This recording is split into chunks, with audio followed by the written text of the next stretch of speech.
नमस्कार, मैं हूं आकर्षण उपल और इस समय आप ये सीधी तस्वीरें देख रहे हैं करनाल के बस्ताड़ा टोल टैक्स से। मैं आपको बता दूं कि एक तरफ जो हरियाणा पुलिस के और एसएसबी के जवान हैं वो जुटे हुए हैं और दूसरी तरफ आप मेरे बिल्कुल पीछे देख पाएंगे कि जो इनेलो के कार्यकर्ता हैं वो यहाँ पर पहुँचे हुए हैं, क्योंकि अभय सिंह चौटाला जिन्होंने विधानसभा से इस्तीफा दे दिया, यानी कि विधायक पद से इस्तीफा दे दिया किसानों के समर्थन में और कृषि बिल के विरोध में। हमारे साथ जुड़ने जा रहे हैं जय प्रकाश काम्बोज। उनसे जानते हैं कि भारतीय जनता पार्टी का दामन छोड़कर वो यहाँ पर आखिर क्यों पहुँचे। इनेलो के जो राष्ट्रीय प्रधान सचिव है अभय सिंह चौटाला, जिन्होंने हाल ही में हरियाणा विधानसभा से न केवल इस्तीफा दिया बल्कि विधायकी भी अपनी छोड़ दी।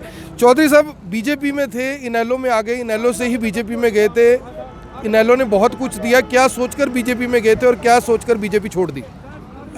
सबसे पहले तो मैं आपके जो चैनल है ये IBN 24, इसको बधाई देता हूँ इस बात के लिए कि ये जो किसान एजिटेशन चला हुआ है इसको आपने सत्यता के साथ दिखाया है, जिसके लिए मैं आपका बहुत ज़्यादा आभारी हूँ। दूसरा ये बात है कि मैं क्यों गया था, इनेलो छोड़ करके बीजेपी में गया था। मोदी जी की छवि को देखते हुए और भारतीय जनता पार्टी ने जो आश्वासन दिए थे देश को, लेकिन वो सारे के सारे विपरीत निकले।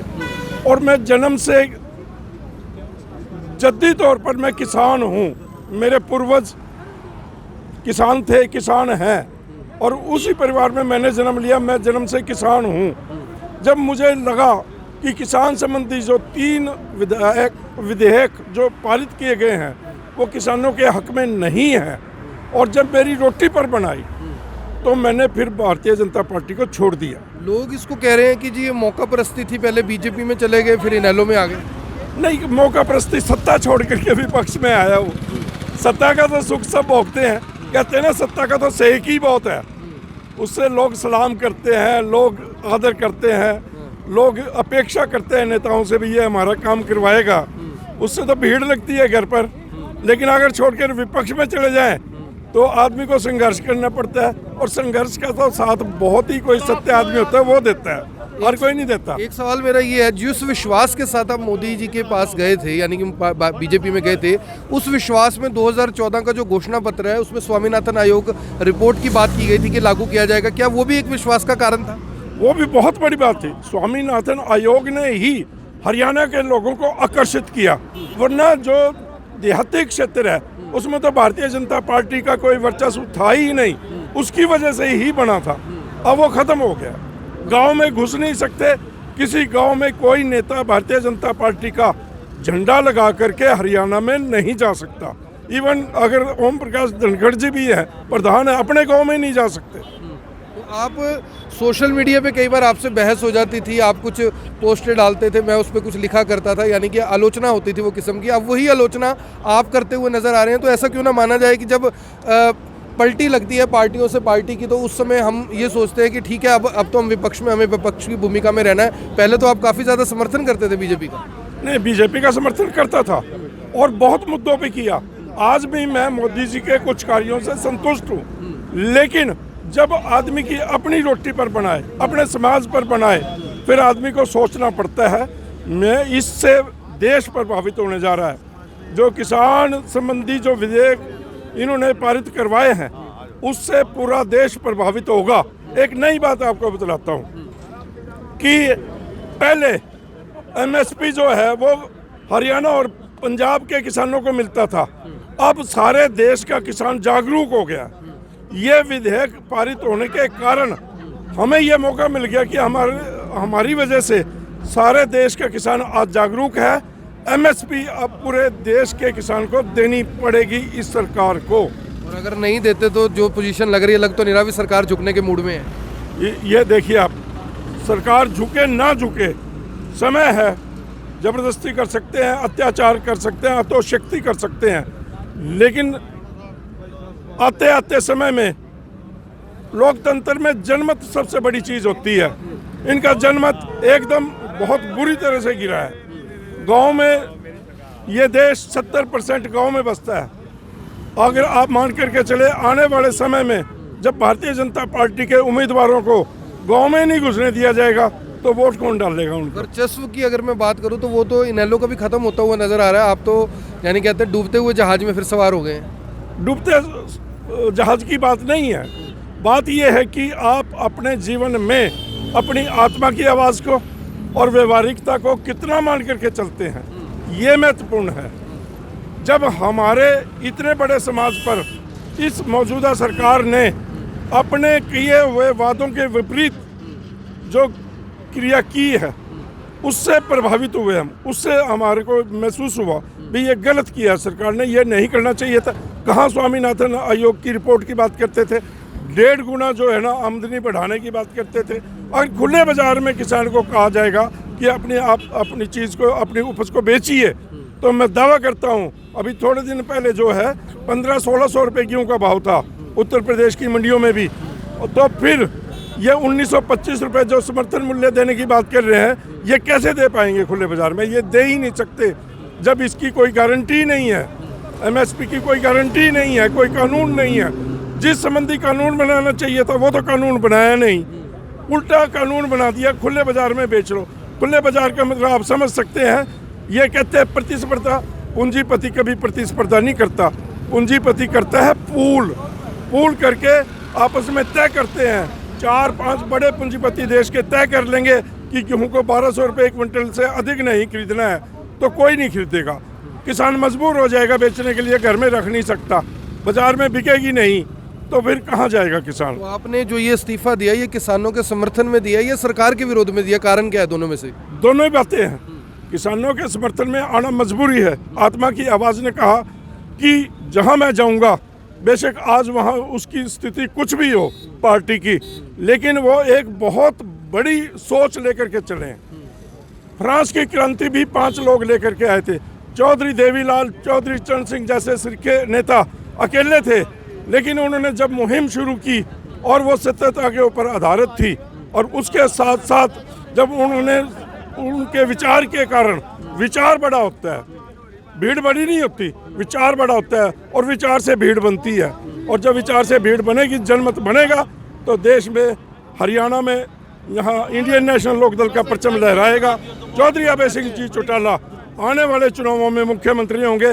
इतना बड़ा त्याग पूरे देश में, जहाँ 4200 MLA हैं, उनमें से एक MLA शेर बन करके बाहर निकला है, जिसने अपने पद से इस्तीफा दिया, अपने वादे को पूरा किया। इससे जनता में जहाँ ये विश्वास गया कि उसने त्याग किया है, उन्होंने त्याग किया है, वहीं ये विश्वास भी गया कि वो नेता है चौधरी अभय सिंह चौटाला, जो कहता है वो पूरा करता है। आपने कहा कि वो मुख्यमंत्री बनेंगे, इसका मतलब यही सोच के आप आए हो कि भी पुराना प्यार था इनेलो के साथ, सीएम बनेंगे, फिर कुछ ना कुछ मिलेगा, ऐसा भी कुछ है? नहीं, ऐसा बिल्कुल भी नहीं है। आज जीवन के 70 साल पूरे हो गए हैं, अब कोई इच्छा नहीं है, अब तो सिर्फ देना है, लेना कुछ नहीं है। मन की संतुष्टि के लिए आए? मैं इस चीज़ के लिए नहीं, मन की संतुष्टि की भी बात नहीं है। एक तो मेरी आत्मा तृप्त होगी इस बात के लिए कि मैं राइट साइड में खड़ा हूँ। जब इतिहास लिखा जाएगा, आज के बाद कभी हम नहीं होंगे जब, तब ये बात जरूर आएगी कि जयप्रकाश कंबोज ने सत्ता को ठोकर मार करके उन लोगों का साथ दिया जो सत्यता के साथ चल रहे थे, जो सत्य पर आधारित थे और जो सत्य को आगे बढ़ाने के लिए संघर्ष कर रहे थे। मैं आज उनके साथ खड़ा हूँ, मेरी आत्मा बिल्कुल तृप्त है, मैं खुश हूँ, मुझे कुछ नहीं चाहिए। और जो टाइमिंग आपका जो है, वो ऐसा लग रहा है कि शायद आप इंतज़ार कर रहे थे कि जो चौधरी अभय सिंह चौटाला ने वादा किया कि 26 तारीख तक अगर कानून वापस नहीं होते तो मैं इस्तीफा दूंगा, अगर इस्तीफा देंगे तो मैं बीजेपी छोड़ूंगा, ऐसा भी कुछ था? ऐसा है, इस्तीफे की बात नहीं है। मैंने 25 तारीख को मेरी बात हो चुकी थी, मैंने उनको अपनी हामी कर दी थी टेलीफोन पे कि मैं आपके साथ हूँ, और बिना किसी लालच के हूँ। मेरे हल्का कोई शर्त नहीं, मैंने कहा मेरे हल्के में जिस भी व्यक्ति को आप भेजेंगे, सबसे पहला सपोर्टर मैं उसका हूँगा, मुझे कोई चुनाव नहीं लड़ना। मैं आज भी कहता हूँ, डर तो नहीं था भी इंद्री विधानसभा से आते हैं, भी वहाँ कुछ विरोध होगा, लोग प्रदर्शन ना करें, इसलिए बीजेपी छोड़ना फिलहाल ठीक है? नहीं, मैं बीजेपी में इतना बड़ा नेता नहीं था कि मेरा विरोध होता। मैं एक कार्यकारिणी का सदस्य मात्र था, एक एक्टिव मेंबर कह लो, एक साधारण सदस्य कह लो साथ में। और मैं ये समझता हूँ कि वो बात नहीं है, क्योंकि मैं खुद जन्म से किसान हूँ, मेरा परिवार किसान है, मेरे पूर्वज किसान थे। जब मुझे लगा कि मेरे ही हितों पर कुठाराघात सरकार कर रही है, तो मैं विरोध में खड़ा हुआ। खट्टर साहब से कुछ कहना चाहेंगे अगर वो इस वीडियो को देखें कि भी मेरे एक जुझारू जो नेता थे वो छोड़ गए, क्या कारण रहे छोड़ने के, उनके प्रति आपका क्या फिलहाल मानसिक सोच है? खट्टर साहब के हालात तो आपने पीछे देखे ही हैं, यहीं कैमला गांव में जब उन्होंने एक किसान रैली करने की कोशिश की है, क्या हाल उनका हुआ है। दूसरी बात यह है कि खट्टर साहब एक जैसे जो रेगुलर नेता होता है वो नहीं है। वो संघ से चल करके आए, मुख्यमंत्री बन गए, दोबारा फिर मुख्यमंत्री बन गए, तो लेकिन उनकी सोच जो है बड़ी नहीं है। सोच बड़ी नहीं है, बिल्कुल भी नहीं है। पैराशूट सीएम कहना चाहोगे? बिल्कुल पैराशूट ही है। उन्होंने हरियाणा में कहाँ क्या स्थापित किया अपने विचारों के द्वारा, कोई मुझे उनकी एक भी उपलब्धि बता दे। आपने उनके मुंह पे भी बोला भी आप पैराशूट सीएम है। मेरे को ज़्यादा मिलने का मौका नहीं मिला, नमस्ते तक हुई है सिर्फ 2-3 बार। उसके बाद ना उन्होंने कभी किसी को याद करते हैं वो, ना कोई उनके पास है। मैं स्वाभिमानी कार्य करता हूँ। मेरे नेता मुझे चौधरी देवीलाल भी याद करते थे, चौधरी चरण सिंह जी भी याद करते थे, चौधरी ओम प्रकाश चौटाला जी भी याद करते थे, चौधरी अभय सिंह जी भी याद करते थे। अभी कुछ दिन पहले की बात है, कुछ साथी चौधरी ओम प्रकाश चौटाला जी को मिलने गए तो उन्होंने मेरा भी हाल पूछा, भाई उनकी बाईपास सर्जरी हुई थी, जयप्रकाश का क्या हाल है, जबकि मैं उनकी पार्टी में उस समय नहीं था। फिलहाल आप उस पार्टी में आ गए जिसका आज की डेट में एक भी विधायक नहीं है। बिल्कुल, मुझे इस बात की परवाह नहीं है, लेकिन मैं उस पार्टी में हूँ जिसकी विचारधारा उचित है, जस्टिफाई कर सकते हैं हम, जिसकी विचारधारा किसानों के, मजदूरों के, देश के, हरियाणा के हित में है। आज मैं उन लोगों के साथ हूँ और मैं फख्र महसूस कर रहा हूँ इस बात के लिए। और लोगों की सोच कैसे बदलेंगे जो गुंडे बदमाशों की पार्टी बोलते हैं इनेलो को? ऐसा है, हम जो लोग हैं, देहात के लोग साधारण होते हैं, वो बनावट नहीं कर सकते। जो कुछ होता है मन में, जो होता है दिमाग में, वो सामने होता है। गुंडों की पार्टी बताओ, इतना बड़ा आंदोलन हुआ, दिल्ली के लोगों ने स्वागत किया, हरियाणा के लोगों ने कहीं भी किसी भी व्यक्ति हिस्ट्री की बात हो रही है, पुराने जब सरकारें होती थी 1998 में आपकी। कुछ लोग होते थे पहले 98 से पहले की बात है, ये 91, 90, 91 से भी पहले की बात है, ये 87 से पहले की भी बात है, जब हमने डिक्लेयर कर दिया था चौधरी ओम प्रकाश चौटाला जी ने कि मैं अपने कार्यकर्ताओं को ये आदेश देता हूँ कि पूरी भीड़ में एक भी आदमी अगर लोकदल के नाम से किसी रेडी को लूटता है तो आपने उस रेडी वाले के पैसे देने हैं और उस कार्यकर्ता के खिलाफ FIR दर्ज करानी है।